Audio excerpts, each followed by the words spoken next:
All right, folks, here we go with the mean value theorem, example number 1. All right, so we have a function and we have an interval, the interval from 2 to 5. Just try to get a visual going over here. Just a very rough sketch of the question. So let's remember that the mean value theorem, first of all, like most of our theorems, we want to make sure that our function is continuous over that interval. Now, you might look at, I would hope you'd look at this and go, uh-oh, division by 0. But fortunately, the value of x that would cause division by 0 would be 0 itself, and that's not in the interval between 2 and 5. So we're okay. Even though there's an asymptote back here at 0, we're continuous between 2 and 5. So, no problem. We're doing well. Doesn't matter what side of the theorem you work on. I think let's do the easy algebra first. The slope of the secant line, y2 minus y1 over x2 minus x1. So, the idea would be that let's find the ordered pairs that are associated with each of these numbers, starting with a, otherwise known as 2 here. So, if you put 2 into the function, 3 times 2 is 6, and then 5 over 2, so that's 6 minus 2.5, 3.5. All right? That's just arithmetic. Stick 2 into the function and crunch it out. I hope I did that correctly. So 2 plots with 3.5 over here. And again, the scale is not that important at this point, just trying to get a rough idea. All right? Then we'll do the same thing with the other one. That'll be the b, 5. So we put 5 into the function. And 3 times 5 is 15. 5 over 5, that's 15 minus 1. Looks like that'll be 14. So 5 plots with 14 here. All right, so that's just algebra, sticking numbers in and getting some ordered pairs. And then, you can do a f of a, b f of b, x1, y1, x2, y2, it doesn't matter.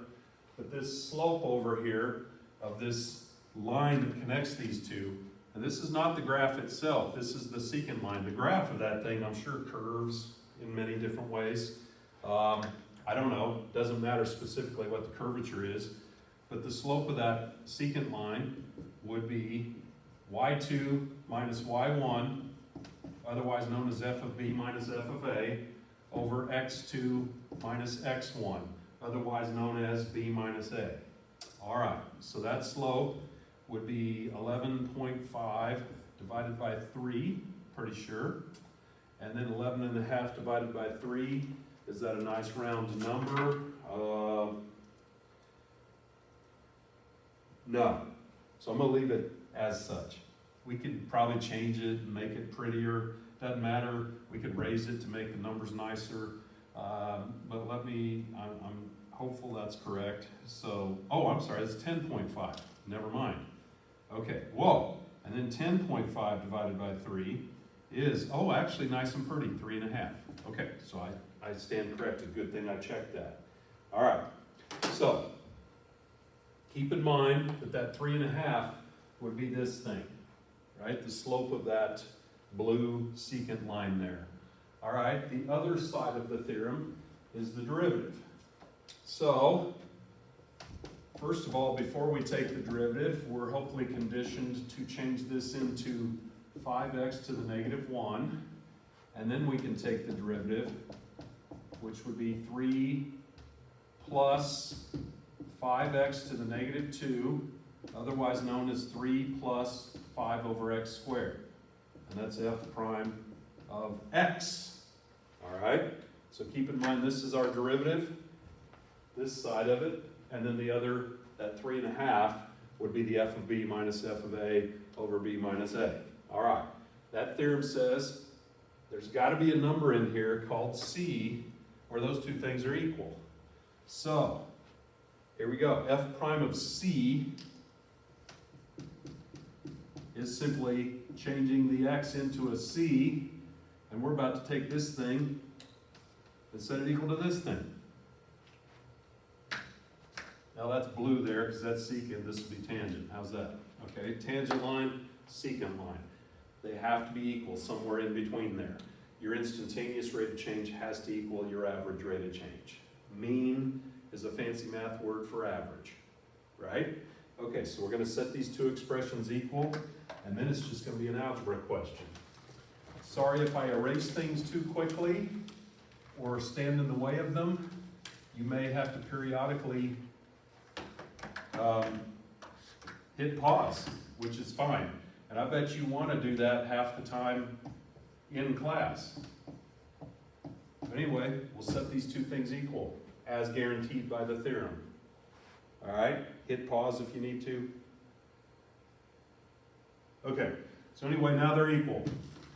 Solve for C. This is just algebra. All right, let's see, clear fractions.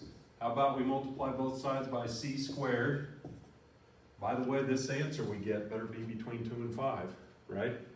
3C squared, distribute. C squared times that fraction, they cancel each other, leaves 5. And then this would be 3.5C squared. And then I suppose the next thing we ought to do is subtract over the 3C squared and combine it with the other one. And so it looks like at this point 5 would equal 0.5 C squared. And then divide the 0.5. We're lucky, by the way, at this point in time that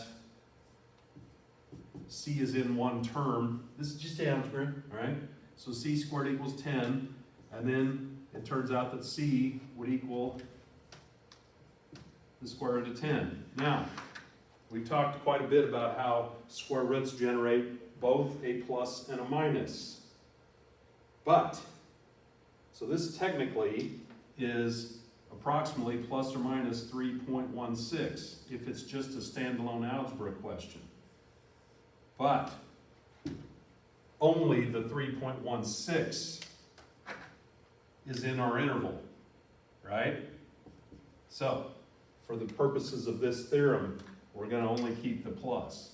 So we're going to say C is approximately positive 3.16, and basically we'll blow off the negative because it was not in the interval.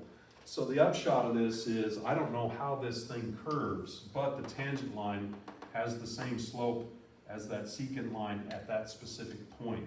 So this thing could curvy-wurvy all over the place, but apparently maybe something like this, and I didn't hit it right on the mark, but you get the idea. That tangent line would have the same slope there as that secant line. So there you go. So calculus, algebra brought together. Mean value theorem.